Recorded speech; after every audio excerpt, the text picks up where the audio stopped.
ಬಂದಿರುವಂತಹದ್ದು two of sorts ಬಂದಿದೆ. ಕೆಲವೊಂದು indecision ಅಲ್ಲಿ ಇರುವಂತಹದ್ದು, ಯಾವುದೇ ರೀತಿಯ ಡಿಸಿಷನ್ ಅನ್ನ ಮಾಡಕ್ ಆಗ್ದಿರಾ ಅಥವಾ ಕೆಲವೊಂದು ಡಿಸಿಷನ್ ಮಾಡ್ದಿರಾ ನೀವು ಸುಮ್ಮನೆ ಇರುವಂತಹದ್ದು ರೆಪ್ರೆಸೆಂಟ್ ಆಗ್ತಾ ಇದೆ ಬಾಟಮ್ ಆಫ್ ದ ಡಕ್ ಅಲ್ಲಿ.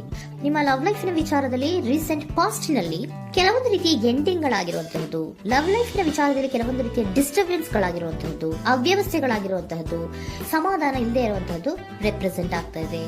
ಯಾಕೆ ಅಂದ್ರೆ ಲವ್ ಲೈಫ್ ನ ವಿಚಾರದಲ್ಲಿ ಯಾವುದೇ ರೀತಿಯ ಪಾಸಿಟಿವ್ ಬದಲಾವಣೆಗಳು ಆಗುತ್ತಾ ಅನ್ನುವಂತಹದ್ದು ನೀವು ಪಾಸ್ಟ್ ನಲ್ಲಿ ನೀವು ನಿಮ್ಮ ಲವ್ ಲೈಫ್ ನಲ್ಲಿ ನೀವು ಆಲೋಚನೆಯನ್ನ ಮಾಡಿದ್ದೀರಿ, ಕೆಲವೊಂದು ಬದಲಾವಣೆಗಳಾಗುವಂತ ಸಾಧ್ಯತೆಗಳಿದೆಯಾ ಅಂತ.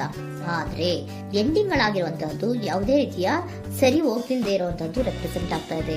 ತುಂಬಾ ಆಲೋಚನೆಯನ್ನ ಮಾಡಿರುವಂತಹದ್ದು ನಿಮ್ಮ ಲವ್ ಲೈಫಿನ ವಿಚಾರವಾಗಿ ನಿದ್ರಾಹೀನತೆಗಳಾಗಿದೆ. ಕೆಲವೊಂದು ರೀತಿಯ ಸ್ಟ್ರೆಸ್ಸಿಗೆ ಒಳಗಾಗಿರುವಂತಹದ್ದು ನಿಮ್ಮ ರೀಸೆಂಟ್ ಪಾಸ್ಟಿನಲ್ಲಿ ನಡೆದಿರುವಂತಹದ್ದು. ಲವ್ ಲೈಫಿನ ವಿಚಾರವಾಗಿ ಯಾವುದೇ ರೀತಿಯ ಅಂತ ಸಮಾಧಾನದ ಏನು ನಿಮ್ಗೆ ನಡೆದಿಲ್ಲ. ಆ ಕಾರಣಕ್ಕೆ ನಿಮ್ಗೆ ಕೆಲವೊಂದು ವಿಚಾರಗಳನ್ನ ಡಿಸಿಷನ್ ತಗೊಳ್ಳುವಂತಹದ್ದು, ಡಿಸೈಡ್ ಅನ್ನ ಮಾಡುವಂತಹದ್ದು ನಿಮ್ಗೆ ಕಷ್ಟ ಆಗ್ತಾ ಇರೋದು. ನೀವು ಪ್ರೆಸೆಂಟ್ ಸಿಚುವೇಶನ್ ಅಲ್ಲಿ ಬರುವಂತಹ ಆಫರ್ಗಳನ್ನ ನೀವು ಏನ್ ಮಾಡ್ತಾ ಇದ್ದೀರಾ ಅಂದ್ರೆ ರಿಜೆಕ್ಟ್ ಮಾಡ್ತಾ ಇದ್ದೀರಾ ಅಥವಾ ಮಿಸ್ ಮಾಡ್ಕೋತಾ ಇದ್ದೀರಾ. ಕೆಲವೊಂದು ಆಪರ್ಚುನಿಟೀಸ್ ಗಳು ಬಂದ್ರೂ ಕೂಡ ಅದ್ರ ಬಗ್ಗೆ ನೀವು ಕರೆಕ್ಟ್ ಆಗಿ ಗಮನವನ್ನ ಕೊಡ್ತಾ ಇಲ್ಲ. ಯಾಕೆ ಕೊಡ್ತಾ ಇಲ್ಲ? ನಿಮ್ಗೆ ಗೊತ್ತಾಗ್ತಿಲ್ಲ ಏನ್ ಮಾಡ್ಬೇಕು. ಅದಕ್ಕೋಸ್ಕರ ನೀವ್ ಏನ್ ಮಾಡ್ತಿದ್ದೀರಾ, ಎಂಡಿಂಗ್ ಆದಂತಹ ಆಫರ್ಗಳಿರ್ಬೋದು ಅಥವಾ ಬೇರೆ ಯಾವುದೇ ಆಫರ್ಗಳಿರ್ಬೋದು ಬಂದ್ರೆ ಅದನ್ನ ನೀವು ಗಮನನೇ ಕೊಡದೇ ಇರುವಂತಹದ್ದು. ಯಾವುದೋ ಕೆಲವು ವಿಚಾರ ನಿಮ್ಮ ಲವ್ ಲೈಫ್ನ ವಿಚಾರವಾಗಿ ಕೆಲವೊಂದು ರೀತಿಯ ಮತ್ತಷ್ಟು ಮುಟ್ಟೋದು ಅಂದ್ರೆ ರಿವ್ಯಾಲ್ಯೂಯೇಷನ್ ಅನ್ನ ಮಾಡ್ತಾ ಇರುವಂತಹದ್ದು ಪ್ರೆಸೆಂಟ್ ಆಗ್ತಾ ಇದೆ. ಪ್ರೆಸೆಂಟ್ ಅಲ್ಲಿ ನಾನು ಯಾವುದೇ ಆಫರ್ ಅನ್ನ ತಗೊಳ್ಳುವಂತ ಸ್ಥಿತಿಯಲ್ಲಿ ಇಲ್ಲ ಅನ್ನುವಂತ ರೀತಿಯಲ್ಲಿ ನೀವು ಆಫರ್ಗಳನ್ನ ಮಿಸ್ ಮಾಡ್ಕೊಳ್ಳುವಂತಹದ್ದು ಅಥವಾ ರಿಜೆಕ್ಟ್ ಮಾಡುವಂತಹದ್ದು ರೆಪ್ರೆಸೆಂಟ್ ಆಗ್ತಾ ಇದೆ. ನೆಕ್ಸ್ಟ್ ಕಾರ್ಡ್ ಬಂದಿರುವಂತಹದ್ದೇನು, ಪ್ರೆಸೆಂಟ್ ನಲ್ಲಿ ಪೇಜ್ ಆಫ್ ಸೋರ್ಟ್ಸ್ ಬಂದಿದೆ. ಯಾವುದೋ ಒಂದು ನಿಮ್ಮ ಲವ್ ಲೈಫ್ ನ ವಿಚಾರವಾಗಿ ಬಹಳಷ್ಟು ಕ್ಯೂರಿಯಾಸಿಟಿಯಿಂದ ಏನೋ ವಿಚಾರವನ್ನ ತಿಳ್ಕೊತಾ ಇದ್ದೀರಾ, ಬಹಳಷ್ಟು ಕ್ಯೂರಿಯಾಸಿಟಿಯಿಂದ ತಿಳ್ಕೊತಾ ಇದ್ದೀರಾ ಏನಾಗ್ತಾ ಇದೆ, ಹೇಗಾಗ್ತಾ ಇದೆ ಅಂತ. ತುಂಬಾನೇ ನೀವು ಕೆಲವೊಬ್ರು ಲವ್ ಲೈಫ್ ನ ವಿಚಾರದಲ್ಲಿ ತುಂಬಾನೇ ಮಾತು ಕೂಡ ಆಡ್ತಾ ಇರುವಂತಹದ್ದು ರೆಪ್ರೆಸೆಂಟ್ ಆಗ್ತಾ ಇದೆ.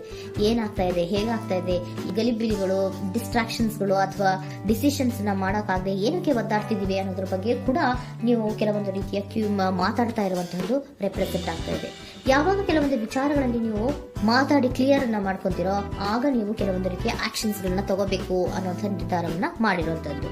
ಆಫರ್ಗಳು ಬಂದ್ರೂ ಕೂಡ ರೆಫ್ಯೂಸ್ ಮಾಡ್ತೀರಾ. ಆದ್ರೆ ಏನೀಗ ಹಿಂದೆ ಪಾಸ್ಟ್ ನಲ್ಲಿ ನಡೆದಿತ್ತೋ ಅದು ಯಾಕಾಯ್ತು, ಏನಕ್ಕಂಗಾಯ್ತು ಅನ್ನೋದ್ರ ಬಗ್ಗೆ ಕೂಡ ನೀವು ಮಾತಾಡುವಂತ ಸಾಧ್ಯತೆಗಳು ರೆಪ್ರೆಸೆಂಟ್ ಆಗ್ತಾ ಇದೆ ಅಟ್ ಪ್ರೆಸೆಂಟಿನಲ್ಲಿ. ಆಮೇಲೆ ನೀವು ಮಾತಾಡಿದ್ಮೇಲೆ ಕೆಲವೊಂದು ರೀತಿಯ ನಿರ್ಧಾರಗಳನ್ನ ಮಾಡುವಂತಹದ್ದು. ನೈಟ್ ಆಫ್ ವೈಂಡ್ಸ್ ಬಂದಿದೆ. ಸೊ ಆವಾಗ ನೀವು ನಿಮ್ಮ ಕೆಲವೊಂದು ವಿಚಾರಗಳಲ್ಲಿ ಕ್ಲಾರಿಟಿಗೆ ಬಂದ್ಮೇಲೆ ನಿಮ್ಮ ಲವ್ ಲೈಫಿನ ವಿಚಾರದಲ್ಲಿ ಕೆಲವೊಂದು ಆಕ್ಷನ್ ಗಳನ್ನ ತಗೊಳ್ಳುವಂತಹದ್ದು ರೆಪ್ರೆಸೆಂಟ್ ಆಗ್ತಾ ಇದೆ. ಹಾಗೆ ಏನ್ ಆಕ್ಷನ್ಸ್ ಗಳನ್ನ ತಗೋತೀರಾ, ಈಗ ಕೆಲವೊಂದು ರೀತಿಯ ಆಫರ್ಗಳನ್ನ ನೀವು ಬಂದಂತಹ ಆಫರ್ಗಳನ್ನ ನೀವು ಏನ್ ಮಾಡಿದ್ದೀರಾ, ರೆಫ್ಯೂಸ್ ಅನ್ನ ಅಟ್ ಪ್ರೆಸೆಂಟ್ ಅಲ್ಲಿ ಮಾಡಿದ್ದೀರಾ. ಈಗಲೂ ಕೂಡ ನೀವು ಬಂದಂತಹ ಆಫರ್ ಅನ್ನ ನೀವೇನ್ ಮಾಡ್ತೀರಾ, ರೆಫ್ಯೂಸ್ ಅನ್ನ ಮಾಡ್ತೀರಾ ಅಥವಾ ರಿಜೆಕ್ಟ್ ಅನ್ನ ಮಾಡ್ತೀರಾ. ಯಾಕೆ? ಸೆಕೆಂಡ್ ಕಾರ್ಡ್ ನಿಮ್ಗೆ ಇಮಿಡಿಯೇಟ್ ಫ್ಯೂಚರ್ ನಲ್ಲಿ ಸೆಕೆಂಡ್ ಕಾರ್ಡ್ ಬಂದಿರೋದು ಯಾವುದು, ಹರ್ಮೆಟ್ ಕಾರ್ಡ್ ಬಂದಿದೆ. ಸೊ ಲೋನ್ಲಿನೆಸ್ ಅನ್ನ ರೆಪ್ರೆಸೆಂಟ್ ಮಾಡುತ್ತೆ. ಯಾಕೆ ಲೋನ್ಲಿನೆಸ್ ಅನ್ನ ರೆಪ್ರೆಸೆಂಟ್ ಮಾಡುತ್ತೆ? ಬೇಡಪ್ಪ, ಈ ಜಗ್ಲಿಂಗ್ ಗಳೇ ಬೇಡ. ತುಂಬಾ ಜಗ್ಲಿಂಗ್ ಇದೆ ನಿಮ್ಮ ಲವ್ ಲೈಫ್ ವಿಚಾರದಲ್ಲಿ. ಕೆಲವೊಬ್ಬರಿಗೆ ತುಂಬಾ ಜಗ್ಲಿಂಗ್ ಇದೆ. ಯಾವಾಗ್ಲೂ ಬ್ಯಾಲೆನ್ಸ್ ಅನ್ನ ಮಾಡ್ತಾ ಇರ್ಬೇಕು. ಈ ಕಡೆಗೆ ಹೇಳಿದ್ರೆ ಆ ಕಡೆಗೆ ಹೋಗುತ್ತೆ, ಆ ಕಡೆಗೆ ಹೇಳಿದ್ರೆ ಈ ಕಡೆಗೆ ಬರುತ್ತೆ. ಯಾವ ಕಡೆ ಅಂತ ಮಾಡೋದು ಅನ್ನುವಂತಹ ಆಲೋಚನೆಯನ್ನ ಮಾಡ್ತಾ ಇರುವಂತದ್ದು.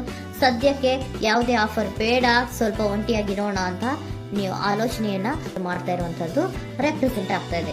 ಮತ್ತೆ ಕೆಲವೊಬ್ಬರಿಗೆ ಕೆಲವೊಂದು ರೀತಿಯ ಕ್ಯೂರಿಯಾಸಿಟಿಯಿಂದ ಏನಾಗ್ತಾ ಇದೆ ಅಂತ ವಿಷಯಗಳನ್ನ ತಿಳ್ಕೊಂಡ್ಮೇಲೆ ಕೆಲವೊಂದು ಆಕ್ಷನ್ಸ್ ಗಳನ್ನ ತಗೊಳ್ಳುವಂತದ್ದು ಕೂಡ ರೆಪ್ರೆಸೆಂಟ್ ಆಗ್ತಾ ಇದೆ. ಯಾವುದೇ ರೀತಿಯ ಭಯ ಇಲ್ಲದೆ ವಿಷಯಗಳನ್ನ ತಿಳ್ಕೊಂಡು ನೀವು ಆಫರ್ಗಳನ್ನ ಅಟ್ ಪ್ರೆಸೆಂಟ್ ಅಲ್ಲಿ ರೆಫ್ಯೂಸ್ ಮಾಡೋ ಸಾಧ್ಯತೆಗಳು ಕೂಡ ಕೆಲವೊಬ್ಬರಿಗೆ ರೆಪ್ರೆಸೆಂಟ್ ಆಗ್ತದೆ. ಯಾಕೆ ಆಫರ್ಗಳನ್ನ ರೆಫ್ಯೂಸ್ ಮಾಡ್ತೀರಾ? ನಿಮ್ಮ ಲವ್ ಲೈಫ್ ನ ವಿಚಾರದಲ್ಲಿ ಬರೀ ಜಗ್ಲಿಂಗ್, ತುಂಬಾ ಬ್ಯಾಲೆನ್ಸ್ ಅನ್ನ ಮಾಡ್ಬೇಕು. ಯಾವ ಕಡೆ ಮಾಡ್ಬೇಕು, ಹೇಗ್ ಮಾಡ್ಬೇಕು ಗೊತ್ತಾಗದೇ ಇಲ್ಲ. ನೀವೇನ್ ಮಾಡ್ತೀರಾ, ಸ್ವಲ್ಪ ದಿನದ ಮಟ್ಟಿಗೆ ನಾನು ಲೋನ್ಲಿ ಆಗಿರ್ಬೇಕು ಅನ್ನೋದನ್ನ ಇಲ್ಲಿ ನಿಮ್ಗೆ ಲವ್ ಲೈಫ್ ನ ವಿಚಾರವಾಗಿ ರೆಪ್ರೆಸೆಂಟ್ ಆಗ್ತಾ ಇದೆ. ಈ ಎಲ್ಲಾ ಕನ್ಫ್ಯೂಷನ್ಸ್ ಇರೋದ್ರಿಂದಲೇ ನಿಮ್ಗೆ ಬಾಟಮ್ ಆಫ್ ದ ಡಕ್ ಬಂದಿರೋಂತದ್ದು, ಟೂ ಆಫ್ ಸೋರ್ಟ್ಸ್ ಬಂದಿರೋಂತದ್ದು. ಸೊ ಇಂಡಿಸಿಷನ್ ಆಗ್ತಿರೋಂತ ಏನ್ ಮಾಡ್ಬೇಕು ಗೊತ್ತಾಗಲ್ಲ. ಅದಕ್ಕೇನೆ ನೀವು ಇಲ್ಲಿ ಕುತ್ಕೊಂಡ್ಬಿಟ್ಟಿದ್ದೀರಾ.